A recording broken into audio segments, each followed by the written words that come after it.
Contes et légendes du monde, il était une fois. La princesse orgueilleuse. Un roi voulait marier sa fille, mais celle-ci ne trouvait aucun prétendant à son goût. Les hommes les plus beaux, les plus riches, les plus nobles, les plus valeureux faisaient en vain leur cour.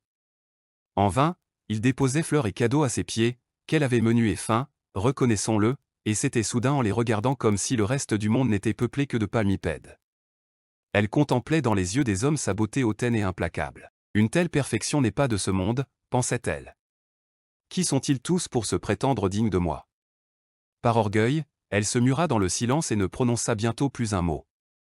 Était-elle devenue muette? Le roi au désespoir promit d'accorder sa main à celui qui saurait dissiper ce funeste sortilège et lui rendre la parole. Mais les multiples tentatives de ses courtisans échouèrent les unes après les autres. Ni les sacrifices ni les prières ne lui firent desserrer les lèvres. Un jour, un lépreux se présenta devant la princesse. Il était vêtu de haillons comme si son habit aussi avait contracté le mal hideux qui le dépouillait. Tout le monde alentour se mit à rire et se moquer. Comment?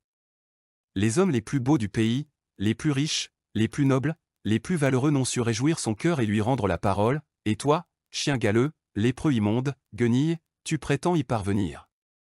La fille du roi elle-même sembla se rembrunir davantage, mais le lépreux ne dit rien. Il accorda à peine un regard à la princesse. Il s'assit sur ses talons et commença à dresser un petit feu pour faire bouillir l'eau de son thé. Il ne mit que 2 pierres dans le foyer si bien que la théière mal assurée se renversa sur le sable. Il l'emplit d'eau à nouveau il la posa sur les 2 pierres, à nouveau elle se renversa. Patiemment, il recommença, 2 fois, 3 fois encore et 2 fois, 3 fois encore la théière se renversa. À la 5e tentative, la princesse excédée s'écria, mets donc une 3e pierre dans ton feu pour assurer l'équilibre. Et c'est ainsi qu'une très orgueilleuse princesse épousa un lépreux.